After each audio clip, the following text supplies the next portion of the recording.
বা কি আনিলা তুমি নিজে পাই আনিছা আমি এতিয়া কি বনাম এয়া দেখিছেনে ৰাতিপুৱাই জলফাই আনিছেগৈ ঘৰৰ ওচৰতে দাদা এজন আছে আৰু দাদাৰ ঘৰত জলফাই গছ আছে আৰু দিনেছে লৈ গ'ল ইহঁত দুইটাকে বুটলিবলৈ লগাই দিছে আৰু দুইটাই মাজে মাজে কাজিয়াও লাগি থাকে ইটোৰ ভাগত বেছি পৰে বোলে আৰু মোক আনি ধুনীয়াকৈ দিলে এইখিনি এতিয়া মই সিজাই লৈছোঁ আৰু অকণমান ৰ'দত পানীটো যোৱালৈকে মেলি দিম আৰু এতিয়া ইয়াতে দিলোঁ পাঁচফোৰণ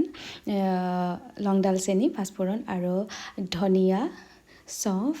জিৰা আৰু আজৱাইন এইখিনি ধুনীয়াকৈ মই এতিয়া ভাজি ল'ম কালাৰটো অহালৈকে আৰু মিক্সিত অকণমান পিচি ল'ম যাতে একেবাৰে গুড়াও কৰি নেপেলাওঁ অকণমান গোটা গোটা কৰি ৰাখিম তেতিয়াহে আচলতে খাবলৈ ভাল লাগে আৰু জ্বলা হ'লে ভাল লাগে কিন্তু বাবুৱে মোক কৈ থৈছে মা জ্বলা নিদিবা আৰু সি যিহেতু ইমানখিনি কষ্ট কৰিছোঁ মইনো কিয় জ্বলাটো দিওঁ বাৰু নহয় জানো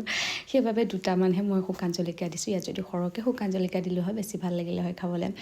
আৰু এইখিনি ধুনীয়াকৈ ভজা হৈ গৈছে অকণমান ঠাণ্ডা হওক আৰু ইয়াত দেখিছেনে বাবুৱে আহি লাগিয়ে গ'লহি মই ক'লোঁ এইখিনি আলুৰ নিচিনাকৈ পিটিকিব লাগিব আৰু সি পিটিকাত লাগিয়ে গ'ল আৰু গোটেইখিনি সিয়ে কৰিলে মই হাতেই নিদিলোঁ আৰু সি ভাল পায় আচলতে সেই কামবোৰ কৰি পেলাই মোৰ লগত লাগিয়ে থাকে সি কামত আৰু এইফালে কেৰাহীখন বহাই দিছোঁ আৰু এতিয়া তেল দি দিছোঁ অলপমান গৰম হওক আচলতে এইটো কেঁচাইও বনাব পাৰি যদিও মই এবাৰ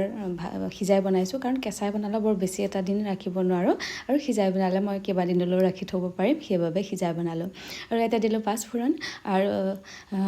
জলফাইখিনি দি দিছোঁ ধুনীয়াকৈ ভাজিম আৰু ইয়াতে নিমখ হালধি দি পেলাই আকৌ অকণমান ভাজি ল'ম আৰু আগতেও মই আমৰ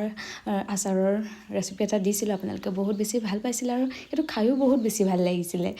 আৰু ভাবিলোঁ আজিও জলফাই দিওঁ আপোনালোকেও চাগে এনেকৈ বনাই খায় আৰু ইয়াতে দি দিলোঁ গুড় যিহেতু মই এটা মিঠা আচাৰ বনাম আৰু অলপমান দিলোঁ চেনি গুড় চেনি দুয়োটাই দি দিছোঁ আৰু লগতে দিলোঁ লাল মিৰ্চ পাউডাৰ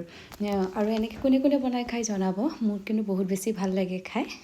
যিহেতু মিঠা মিঠাও হৈ থাকে আৰু যিখিনি মছলা মই বনাইছিলোঁ সেইখিনি ইয়াতে দি দিছোঁ আৰু এতিয়া ধুনীয়াকৈ ভাজি থাকিম যাতে তেলটো এৰি দিয়ক আৰু এয়া তেল এৰি দিছেই প্ৰায় হৈছেই আৰু এতিয়া মই এয়া ঠাণ্ডা হোৱালে মেলি এনেকৈ থৈ দিম আৰু ধুনীয়াকৈ বটলত ভৰাই বহুত দিনলৈ খাব পাৰিম এয়া ভাতৰ লগতে হওক বা লুচিৰ লগতে হওক বা এনেও ধুনীয়া লাগে খাই আৰু কেনেকুৱা লাগিলে জনাবলৈ একেবাৰে নাপাহৰিব ধন্যবাদ